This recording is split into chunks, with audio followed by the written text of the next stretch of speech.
Hey mister Numan miss here. हम इस ड्रामे की कंप्लीट स्टोरी को डिस्कस करने वाले हैं। आज मैं आपको बताऊंगा कि इस ड्रामे की आगे से स्टोरी किस तरह से चलने वाली है, कौन कौन से इंटरेस्टिंग सीन्स देखने को मिलेंगे, ड्रामे की एंडिंग एक्सपेक्टेडली आप लोगों को किस तरह से दिखाई जा सकती है।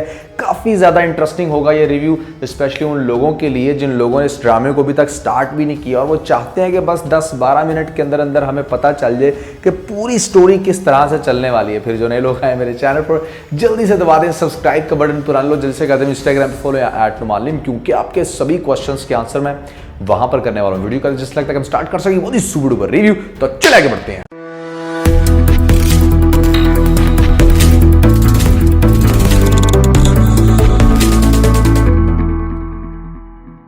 अच्छा भी दोस्तों, बात कुछ ऐसी है कि ये जो हब्स ड्रामा है ये फिरोज खान का ड्रामा, जो बासित का कैरेक्टर प्ले कर रहे हैं इसके अंदर, और एक ऐसा लड़का जो कि अपने बाप की, अपने पेरेंट्स की बेसिकली सिंगल औलाद थी और यहाँ पर माँ छोड़कर चली जाती है उसको उस टाइम जब उसको बहुत ज़रूरत थी। यानी कि एक बच्चे की सर्टन एज होती है ना, जब माँ को वो बहुत रिक्वायर कर रहा होता है, वो माँ का प्यार चाह रहा होता है। लेकिन ऐसी कंडीशन में नॉर्मली मदर्स भी यंग होती हैं और यंग मदर्स के जब अफेयर चल जाते हैं तो यहाँ पर वो कर लेती हैं अपने घरों को बर्बाद। वही करती है इसकी माँ भी, एक दूसरे इंसान की खातिर अपने बच्चे को छोड़कर चली जाती है, जिसके बाद फिरोज एज बासित के दिमाग में ये बैठ जाता है कि औरतें तो होती ही बेवफा है। यहाँ पर बाप के बार बार इसरार करने पर कि बेटा कर लो शादी, कर लो शादी।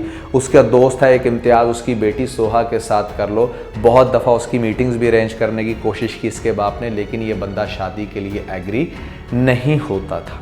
फिर यहाँ पर बहुत अच्छा बिजनेसमैन, घर प्रॉपर्टी का मालिक, हर तरह से हर चीज़ को ऑन करता है, सब कुछ परफेक्ट चल रहा था। लेकिन होता यह है कि यहाँ पर बाप की हो जाती है डेथ। मरने से पहले वो इस घर में अपनी बीवी यानी कि इसकी माँ को बुला लेता है और इससे ये रिक्वेस्ट करता है कि मैं चाहता हूँ, मेरी ये आखिरी ख्वाहिश है कि इस घर में हम सब साथ इकट्ठे रहें और जो मेरी ज़िंदगी के 3-4 दिन हैं मैं सबको इकट्ठा देखना चाहता हूँ।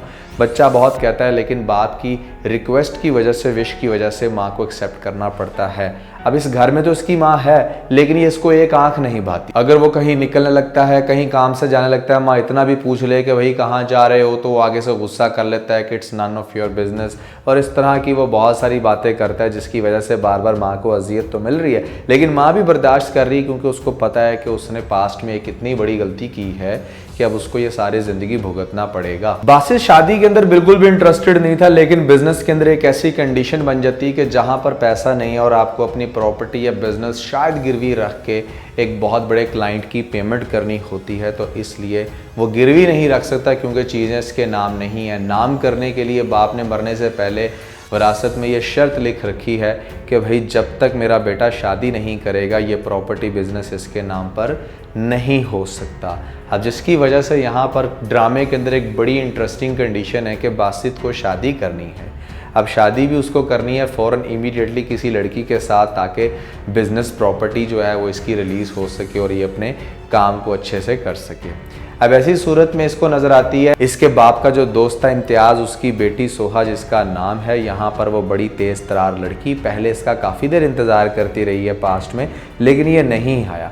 लेकिन इस दफ़ा खुद चल कर आता है और साथ में आ जाती है इसकी माँ भी। अब माँ जब उससे बात करने लगती है तो ये कहता है कि भाई तू इंटरव्यू ले ला, मैं यहाँ से चला जाता हूँ। नहीं कि बड़ी ना इरिटेटिंग सी पर्सनैलिटी है। बासित कहता है कि मतलब माँ का तो इंटरफेयर रहे ना किसी मामले में। अच्छा, सोहा के साथ मीटिंग कर रहे हैं और रख लेता है बहुत ही जल्द इसके साथ डेट। आगे जाके क्या होता है वो मैं आपको बताता हूँ, लेकिन उससे पहले आपको दूसरी फैमिली का इंट्रोडक्शन दे दूँ। यहाँ पर आपको दिखाई जाती हैं 3 बहनें जिनकी एक माँ और उसकी माँ ने आगे से रखा हुआ अपनी नंद को, तो ये कलेक्टिवली 1-2 यानी कि 5 लेडीज़ हैं जो इस घर में रहती हैं। सबसे बड़ी जो बेटी है उसका नाम है बानो। बानो इंटरेस्टेड होती है एक लड़के के साथ शादी करने के लिए, वो लड़का भी बहुत इंटरेस्टेड है, लेकिन उस लड़के की जॉब इतनी अच्छी नहीं है, लेकिन फिर भी चूंकि वो प्यार करता है शादी करना चाहता है। बानो जो है वो इस तरह की लड़की है कि वो अपनी पूरी फैमिली को सपोर्ट कर रही है। चूंकि अब इनके घर में कोई मर्द नहीं है तो यहाँ पर ये घर चलता ही बानो की अर्निंग के साथ है। बानो की सैलरी 50,000 है ड्रामे में बताइए, और इसकी इस 50,000 सैलरी पर इसकी माँ को बड़ा नाज है कि हाँ भी मेरी बेटी यहाँ पर बेटों की तरह बहुत सपोर्ट कर रही है। लेकिन ये नहीं देख रही कि बानो की उम्र 32 साल हो गई है, वो शादी के लिए बिल्कुल पक चुकी है, बल्कि पकने के बाद अब बुसने वाली है। माँ को सिर्फ पड़ी ऐसे में कमाई करूँ मैं अपनी बेटी को ठीक ठाक जब तक इसके सर पे ना आ जाए चिट्टे बाल। लेकिन क्या होता है कि ऐसे में बच्ची तंग आके ये डिसाइड कर लेती है कि मतलब अगर माँ ने नहीं मानना शादी के लिए तो मैं कुछ एक्स्ट्रा ऑर्डिनरी कर दूँ। लेकिन उस एक्स्ट्रा ऑर्डिनरी करने से पहले क्या करती है कि ये लास्ट टाइम जिस लड़के से प्यार करती है उसकी फैमिली को कह देती है कि हाँ ठीक है, मैंने अपनी माँ को मना लिया, माँ आएगी। उस लड़के की माँ जब आके रिश्ता मांगेगी तो हमेशा की तरह इंसल्ट करके बानो की माँ जब भेजेगी तो फिर ये मिलती है अपने उस लवर के साथ और यहाँ पर बैठ के लोग डिसाइड करते हैं कि हम तो भाग कर निकाह कर लेते हैं। शुरू में बानो काफ़ी डिस्टर्ब होती है लेकिन फिर इवेंचुअली उसका माइंड बन जाता है कि हाँ उसको निकाह करना ही है। और ऐसे में जो छोटी बहन दिखाई गई है ना, जो कि एक्चुअली में लीड एक्ट्रेस का रोल प्ले कर रही है इस ड्रामे में, उष्णा शाह। इस ड्रामे में इसका नाम दिखाया गया आयशा। बेचारी बड़ी स्ट्रगल कर रही है शुरू से अपनी बड़ी बहन बानो को सपोर्ट करने के लिए। डिफरेंट तरह की जॉब्स के लिए सर्च करती है तो वहाँ पर या तो जॉब मिलती नहीं है या फिर हरासमेंट का बेचारी को सामना करना पड़ता है। अब जगह जगह पर दे रही है पोस्टर के चलो मिल जाए मुझे ऐसे में कोई ट्यूशन ही, लेकिन सारी ट्यूशन से तो गुजारा नहीं, चलना ना, करनी पड़ेगी इसको कोई जॉब। अब जॉब के सिलसिले में जब एग्जैक्टली ये घूमते घूमते जाएगी बासित के ही ऑफिस में तो वहाँ पर इसका इंटरेक्शन डेफिनेटली होने वाला है। ऑल्दो वहाँ पर और भी बहुत सारी लड़कियाँ आई होंगी लेकिन शायद इस बेचारी को as a needy girl feel करके कोई मैनेजर वहाँ पर बासित के ऑफिस में इसको रख ले। उस मैनेजर का भी आगे से क्या हाल होगा मैं आपको बताता हूँ। अच्छा, अब नेक्स्ट एपिसोड में सबसे पहले ये होने वाला है कि जो बानो का कैरेक्टर है ये यहाँ पर बहुत ज़्यादा मेंटली एग्री हो गई थी कि भाई हाँ मैंने ऐसे में भाग के शादी कर लेनी है, मैंने निकाह कर लेना है। तो वो अपने उस लड़के के साथ ये प्लानिंग करेगी कि हाँ ठीक है मैं नेक्स्ट डे आ रही हूँ, हम कोर्ट मैरिज कर लेंगे।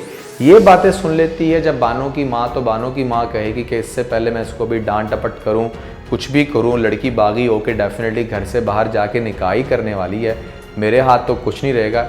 इसकी माँ भी बड़ी चालाक है। इसकी माँ क्या करेगी कि नेक्स्ट डे जैसे ही वो तैयार होकर जाने लगेगी निकाह के लिए तो उसको ये कहेगी कि तुम्हें कहीं भी जाने की ज़रूरत नहीं है, मुझे पता है कि तुम क्या करने जा रही थी, हमारे लिए इज़्ज़त सबसे ज़्यादा इम्पॉर्टेंट है, ठहरो यहीं पर, तुम घर में रुको, मुझे सबसे पहले उस लड़के की माँ से जाके माफ़ी मांग लेने दो और उसके बाद मैं अच्छे तरीके से उनको मनाती हूँ ताकि वो हमारे घर दोबारा आएँ और हम फिर इस रिश्ते को प्रोसीड करके तुम्हारी शादी करें।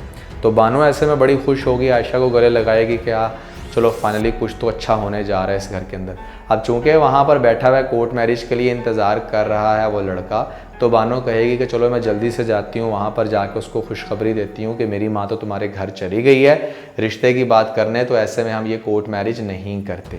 तो बानो चली जाएगी उसके पास उसको ये कहने के लिए कि हाँ भी कोर्ट मैरिज नहीं करते, मेरी माँ चली गई है तुम्हारे घर में, और पीछे से इसकी माँ उसके घर में जाके अगेन वही दंगा फसाद करेगी। वो कहेगी कि हम गरीब लोगों के लिए इज़्ज़त ही सबसे बढ़कर चीज़ होती है और मैं बड़ा मजबूर होके बड़े अफसोस से ये बात कहना चाहूँगी कि हमारे बच्चे अब भाग के शादी करने लगे थे। आज अगर मैं यहाँ पर ना आती, अपना दिमाग ना लड़ाती तो शायद आपको भी पता ना चलता, मुझे भी पता ना चलता और वो दोनों शादी कर लेते। जबकि ये बात तो बहुत क्लियर है कि हम दोनों ख़ानदान वालों की आपस में नहीं बन पा रही। मुझे मेरी बेटी की बहुत सख्त ज़रूरत है और मैं नहीं चाहती कि मैं फ्यूचर में कुछ भी ऐसा कहूँ जिससे आपको मज़ीद अजियत और तकलीफ़ मिले। कुछ भी गलत मलत बोल के इस तरह की फजूल बातें करेगी कि उसकी माँ को अच्छी तरीके से तड़पा देगी कि हाँ भी तेरा बेटा भी तेरी आंखों में धूल डाल के शादी कर रहा है मेरी बेटी के साथ, तू कम से कम अपने बेटे को तो कंट्रोल कर। तो अच्छा खासा जब उसको जलील करने के बाद वहाँ से आएगी तो पीछे से देखेगी कि मतलब यहाँ पर इसकी जो सबसे छोटी बेटी है, तीसरी बेटी, वो हो सकता है कि उस लड़के के साथ पकड़ी जाए जिस लड़के के साथ पहले दिन हूटिंग में बहुत आगे आगे बढ़ रही थी, तो उसकी अच्छी खासी खिंचाई होने वाली है। उसके बाद बड़ी बेटी पूछेगी कि हाँ भी क्या सीन है, आप कहीं तो उनके घर आपने बात की, क्या बना?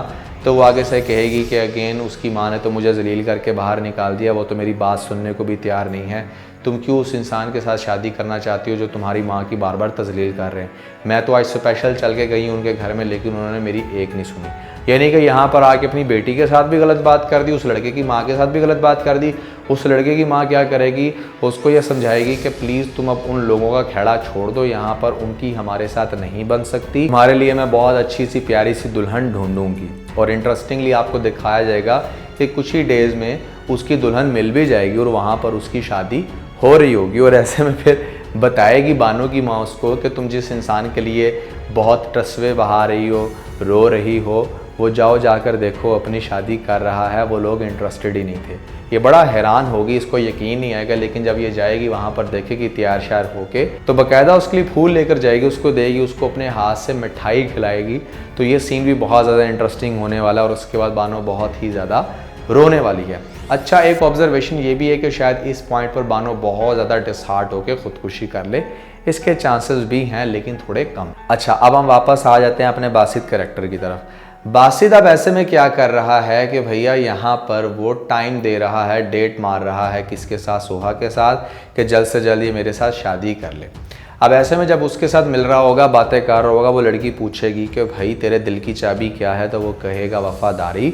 तो वफ़ादारी का सुन के आगे से ये लड़की कहने वाली है कि मुझे तुम्हारी माँ की याद आ गई क्योंकि तुम ये बात अपनी माँ की वजह से कर रहे हो। तो वो आगे से काफ़ी फील करेगा कि मतलब ये माँ मेरा खेड़ा नहीं छोड़ रही। भाई क्या करे, जिसने तुझे जन्म दिया उसका नाम तेरे साथ लगा रहेगा सारी ज़िंदगी, चाहे तू जो मर्जी कर ले। ये बिल्कुल बज़ात वाली कहानी है। अच्छा खैर, यहाँ तक तो उसने बर्दाश्त कर लिया, लेकिन जिस लड़की के अंदर वो इंटरेस्टेड है उसके साथ शादी करने के लिए, अब ऐसे में उसका एक दोस्त आता है उसी मीटिंग के दौरान और यहाँ पर वो उसको हग कर लेता है। अब ये चीज़ डेफिनेटली बासित से बिल्कुल भी बर्दाश्त नहीं होगी कि मतलब ये इतनी एडवांस माइंडेड कि मैं बैठा हुआ हूँ इसके साथ कर रहा हूँ बातें और ये अपने दोस्तों के साथ, यंग बॉयज़ के साथ हक कर रही है। तो ऐसे में भैया ये तो कहानी नहीं यहाँ पर बनने वाली। वो गुस्से से चला जाएगा या शायद कोई कड़वी बात करके जाए, सीधा जाएगा सबसे पहले घर में जाके अपने तालाब में छलांग लगा देगा। हमेशा की तरह आपको पता है कि ये फिरोज़ खान की बड़ी एक सस्ती हरकत है कि वो अपने घर के स्विमिंग पूल को ज़रूर इस्तेमाल करता है हॉलीवुड मूवीज़ की तरह। अच्छा, उसके बाद क्या होगा कि भैया यहाँ पर आपको दिखाया जाएगा कि सबसे पहले माँ आएगी तैरती हुई उसके पास कि बेटा बेटा क्या हुआ, तुम्हारी सोहा के साथ मुलाकात थी, दाल में कुछ गला भी या नहीं। तो यहाँ पर वो आगे से कहेगा कि it's none of your business, हमेशा की कि तू जा पांडे चवड़, मेरे किसी मामले में अमल दखल ना किया। गुस्से में लाल पीला नेक्स्ट डे जाएगा यहाँ पर इम्तियाज़ अंकल, इम्तियाज़ चाचा क्या लगता है वो इसके बाप का दोस्त उसके घर में, और जाकर उसको कहेगा कि भाई ऐसे में तुम तो अपनी बेटी का रिश्ता मेरे साथ करवाना चाह रहे हो, है ना, शादी करवाना चाह रहे हो, लेकिन तुम्हारी बेटी तो दूसरे लड़कों के साथ चक्कर चलाती फिर रही है, यहाँ पर वो तरह तरह के लड़कों के साथ मिल रही है, टाइम स्पेंड कर रही है। तो ये बात जब सुनेगी सोहा तो उसको आग लग जाएगी, आकर बैठेगी और कहेगी कि तुम मुझे गलत समझ रहे हो। अगेन वो शायद ये बात रिपीट कर दे कि तुम अपनी माँ की वजह से बहुत डरे हुए हो कि जैसे तुम्हारी माँ ने चीट किया, हर औरत इस तरह से चीट करती है, मैं वैसी नहीं हूँ। तो आगे से फिरोज़ खान एज बासित ये कहेंगे कि जब औरतें चीट करती हैं तो वो सिर्फ़ अपने आप को एज अ कपल चीट नहीं कर रही होती, वो बल्कि नस्लों को बर्बाद कर देती हैं। इस तरह की बड़ी इमोशनल सी स्टेटमेंट दे के वहाँ से चल दिए। अच्छा, अब उसके बाद क्या होगा कि यहाँ पर सोहा पर्सनली फील करेगी कि मतलब ये जो बासित बंदा है ना, ये बहुत ही काइंड ऑफ सेंसिटिव बॉय है। तो उससे दोबारा मिलने की कोशिश करेगी, कुछ अच्छी बातें करने की कोशिश करेगी, उससे कन्विंस करेगी कि ये बुरी लड़की नहीं है। लेकिन बासित ने भी तो माइंड में यही रखा हुआ है ना कि यार मैंने सिर्फ इसके साथ शादी करनी है, मतलब मेरा कोई इससे ज़्यादा ताल्लुक़ तो है कोई नहीं, तो मैं क्यों इतना ज़्यादा इन चीज़ों को अपने सर पर सवार कर रहा हूँ। और ख़ास तौर पे बासित का दोस्त भी उसको ये कहेगा कि भाई तुम उसको उसके हाल पर छोड़ दो, इस टाइम तुम्हारे लिए शादी करना इम्पॉर्टेंट है, उसका लाइफस्टाइल इम्पॉर्टेंट नहीं है। तुम शादी करके अपना काम निकाल के उसको बाद में साइड पे कर देना। लेकिन कहीं ना कहीं बासित के दिमाग में ये ख्याल ज़रूर आएगा कि मतलब ये लड़की इतने आराम से साइड पे होने वाली नहीं है। वो भी इन्हीं सोचों में गुम होगा कि यहाँ पर वो जो लड़की है सोहा, वो कहेगी कि मैंने तुम्हारे लिए स्पेशल पार्टी रखी है। अब नॉर्मली तो मतलब बॉयज़ पार्टी रखते हैं, लेकिन यहाँ पर लड़की पार्टी रख रही है लड़के को प्रपोज करने के लिए। शायद आपको कुछ इस तरह का सीन दिखाया जाए कि स्पेशल पार्टी में सबके सामने अनाउंस करेगी ये लड़की कि meet my fiance Basit Salman Khan, शायद इस तरह से कुछ बोले, या मतलब किसी भी तरह से इंट्रोड्यूस करवा के उसको सबके सामने ला के प्रपोज करेगी। ड्रामे के अंदर, ख़ास तौर पे पाकिस्तानी ड्रामे के अंदर आपको पहली दफ़ा एक बड़ी यूनिक और डिफरेंट चीज़ देखने को मिलेगी कि जहाँ पर लड़की प्रपोज कर रही है। खैर ये उसके प्रपोजल को बड़े अच्छे से एक्सेप्ट करेगा और कहेगा कि yes I am ready to marry with you. अब ऐसे में जब सबके अंदर ये फेमस हो चुका है कि हाँ भैया ये बंदा सोहा के साथ शादी करने वाला है, और ये भी हो सकता है कि इन दोनों की इंगेजमेंट सेरेमनी का भी कोई सीन दिखा दिया जाए, एंगेजमेंट भी प्रॉपर हो जाए। लेकिन फिर उसके बाद क्या होगा कि अचानक ऑफिस में नज़र पड़ेगी बासित की आयशा के ऊपर कि ये इतनी प्यारी खूबसूरत सी लड़की मेरे ऑफिस में क्या कर रही है। एक दफ़ा तो इसने उसको देख लिया, दूसरी दफ़ा होगा कुछ ऐसे कि यहाँ पर जिस मैनेजर ने इसको हायर किया होगा ना बासित के ऑफिस में, हो सकता है कि वो बंदा बड़ा ठरकी हो, वो यहाँ पर इस पर ठरक झाड़े या इसको यूज़ करने की कोशिश करे या इसको कन्विंस करने की कोशिश करे साथ में कहीं लेकर जाने की, या ऐसे में जॉब से बाहर निकालने की। कोई भी ऐसी सिचुएशन बन सकती है। ये भी हो सकता है कि ये सिर्फ उसको हरास करे। जो भी कंडीशन बनेगी तो यहाँ पर होगा कुछ इस तरह से कि ये लड़की शायद उसको बहुत बुरे तरीके से जलील करे या उसको टर्न डाउन करे, या कुछ भी ऐसा कर सकती है कि जिससे ऑफिस में थोड़ा सा ववेला मचे। ये भी हो सकता है कि ये रिपोर्ट पहुंच जाए बासित तक और बासित उस लड़के को, मैनेजर को, जो भी उसकी पोजीशन होगी, उसको पकड़कर गिरेबान से कहे कि माफ़ी मांगो इससे, और हो सकता है कि उसको ऑफिस से किक ऑफ भी कर दे। अब वो बहुत ज़्यादा ना बुरा फील करना शुरू होगा और वो सोचेगा कि मतलब ये लड़की मुझे अच्छे शरीफ ख़ानदान से लग रही है। अब चूंकि ये उसके अंदर इंटरेस्ट लेना शुरू हो गया और इसके साथ का जो दोस्त है बासित का, वो भी ये रियलाइज़ करेगा कि हाँ ये उसके अंदर बहुत इंटरेस्ट ले रहा है, तो ये कहेगा कि यार तू शादी करनी है ना तो इस लड़की से कर। वो जो तेरी कज़न सोहा है ना, तेरे फादर की दोस्त की बेटी, वो यहाँ पर तेरे साथ शायद एडजस्ट ना हो सके क्योंकि तुम लोग तो बहुत ही ज़्यादा ऑपोजिट हो, लेकिन इस तरह की लड़कियाँ जो हैं वो एडजस्ट कर लेती हैं। और कुछ ये भी कहेगा कि हाँ मेरा भी माइंड बन रहा है इसके साथ शादी करने को, तो वो मतलब उसको बुला लेगा और उसको बुलाकर कहेगा कि उसको बहुत ज़्यादा लाइक करता है और उससे शादी करना चाहता है। शायद इस पॉइंट पर वो इसको ये डिक्लेयर ना करे कि एक्चुअली में इसका पर्पज़ क्या है शादी करने के लिए। शायद इस पॉइंट पर फिरोज़ खान इस बासित को ट्रूली इसके अंदर इंटरेस्टेड दिखाया जाए और वो फ़ौरन से इसके साथ शादी करने में जब राज़ी हो जाएगा, लेकिन अंदर ही अंदर उसको इस बात की टेंशन होगी कि यहाँ पर मेरे पीछे पड़ गई लड़की सोहा। डेफिनेटली सोहा से तो ये चीज़ बर्दाश्त नहीं होगी ना कि शादी के वादे मुझसे, यहाँ पर मैंने सबके सामने इसको भरी महफिल में प्रपोज़ कर दिया, अब ये शादी किसी और से करे तो मेरी तो इंसल्ट हो जाएगी। तो ये चीज़ डेफिनेटली सोहा से बर्दाश्त नहीं होगी, लेकिन वो उसको समझाने की कोशिश करेगा कि मेरा मकसद इसके साथ शादी करना कुछ और है, मैं कुछ और चाहता हूँ, मैं तुम्हें बाद में बताऊँगा, लेकिन वो बंदी बिलीव नहीं करेगी। खैर किस्सा मुख्तसर ये है कि इसकी शादी हो जाएगी आयशा के साथ। आयशा को कहेगा कि हमें पर्सनल स्पेस मेंटेन करनी है, दिस एंड दैट। वो भी रियलाइज़ करेगी कि कुछ ना कुछ तो गलत है, या हो सकता है कि मतलब ये शादी करने से पहले उसको बता ही दे कि हाँ वो शादी क्यों करना चाहता है। और ये लड़की भी शादी इसलिए कर ले चूँकि उसको पता है कि घर में क्या कंडीशन चल रही है, बड़ी बहन की शादी करवानी है, पैसों की ज़रूरत है, तो शायद ये अपनी कुर्बानी कुछ इस तरह से दे कि हाँ मैं आपके साथ शादी करने के लिए राज़ी हूँ। खैर जब इसकी शादी हो जाएगी बासित के साथ, तो चूँकि ये लड़की अच्छी है, ख़ानदानी है, तो इसके साथ ग्रेजुअली बासित को प्यार होना शुरू हो जाएगा। साथ में बर्थडे सेलिब्रेट्स करेंगे, डिफरेंट तरह के फंक्शंस को अटेंड करेंगे, और फिर बासित भी ये फील करना शुरू होगा कि नहीं यार ये लड़की अच्छी है और हर दुनिया की लड़की बुरी नहीं होती। लेकिन यहाँ पर ये चीज़ बिल्कुल भी बर्दाश्त नहीं होगी सोहा से। वह बर्दाश्त कर भी कैसे सकती है, वो बिल्कुल भी बर्दाश्त नहीं करेगी। अब चूँकि इसका बाप भी अच्छा खासा स्ट्रॉन्ग आदमी और यहाँ पर इनके बिजनेस के कुछ कनेक्शंस भी होंगे, तो हो सकता है कि फ्यूचर में जाके कुछ ऐसा हो कि जहाँ पर इंटरप्शन पैदा करे इम्तियाज़ साहब कि भाई यहाँ पर इसने मेरी बेटी से शादी नहीं की तो चूँकि मैं ये डील नहीं करूँगा, या कोई भी ऐसा बिजनेस हिट उसको शायद दे सकता है, कोई ऐसी रीज़न होगी। या ये भी हो सकता है कि यहाँ पर सोहा उसको ये कहे कि भाई मैं तुम्हारी रियलिटी बता दूँगी आयशा को कि तुमने उसके साथ शादी क्यों की, तुम्हारा पर्पस क्या था, तो वो फिर तुम्हें बिल्कुल भी प्यार नहीं करेगी। ये दूसरी रीज़न हो सकती है। और तीसरी रीज़न तो बहुत ही इंटरेस्टिंग है। तीसरी रीज़न ये हो सकती है कि यहाँ पर सोहा को इस बात का बहुत अच्छे से पता है बासित की कमज़ोरी का, कि बासित को वफ़ादारी बहुत ही अहम है और बासित बिल्कुल भी नहीं चाहेगा कि उसकी वाइफ कभी चीट करे। तो हो सकता है कि यहाँ पर वो किसी बॉय को बहुत ज़्यादा पैसा दे के आयशा के पीछे लगा दे, या फिर आयशा के और उसके प्रूफ बनाने की कोशिश करे कि हाँ तेरी बीवी तो चीट कर रही है, उससे बात कर रही है। कुछ इस तरह की गेम्स खेलेगी आगे जाके सोहा, ताकि बासित के दिलो दिमाग से उसकी बेगम आयशा को निकाला जाए और मैं अपनी जगह बीच में बनाऊँ। तो जब इस तरह की हरकतें वो करेगी, तीनों में से कोई भी रीज़न होगी, चाहे बिज़नेस की रीज़न, चाहे चीटिंग की रीज़न, या कोई भी तीसरी रीज़न होती है, तो यहाँ पर आपको दिखाया जाएगा कि अचानक से वो वापस बैक टू ट्रैक आ जाएगा बासित सोचेगा कि मतलब मैंने जिस मकसद के लिए शादी की थी ना यार, मैं उस मकसद में हो गया था कामयाब। Now let get this girl out from my house, मुझे इसकी बिल्कुल भी ज़रूरत नहीं है। उसके पास जाके बड़े अच्छे स्माइलिंग फेस के साथ उसको पकड़ाएगा डॉक्यूमेंट और कहेगा ये लो पकड़ो। वो सोचेगी पहले तो शायद पता नहीं मेरी प्रेगनेंसी रिपोर्ट है जो कि पॉजिटिव में आ गई, यहाँ पर बड़ी खुशी से मेरे पास लेके आया, लेकिन उसके अंदर होंगे डिवोर्स पेपर, और उसको कहेगा कि ये तलाकनामा है, इसके ऊपर साइन करके दफ़ा हो जाए मेरी ज़िंदगी। तो यहाँ पर ड्रामे के अंदर आपको बहुत बड़ा थ्रिल दिखाया जाएगा। बहुत ज़्यादा अपसेट हो जाएगी आयशा, उसे समझ नहीं आएगी कि वो क्या करे। पता चल जाएगी उसको ये बात कि मतलब हो सकता है कि कोई मजबूरी हो, ये बिज़नेस डील कर रहा है इम्तियाज़ साहब के साथ और इसकी उसकी बेटी के साथ शादी भी।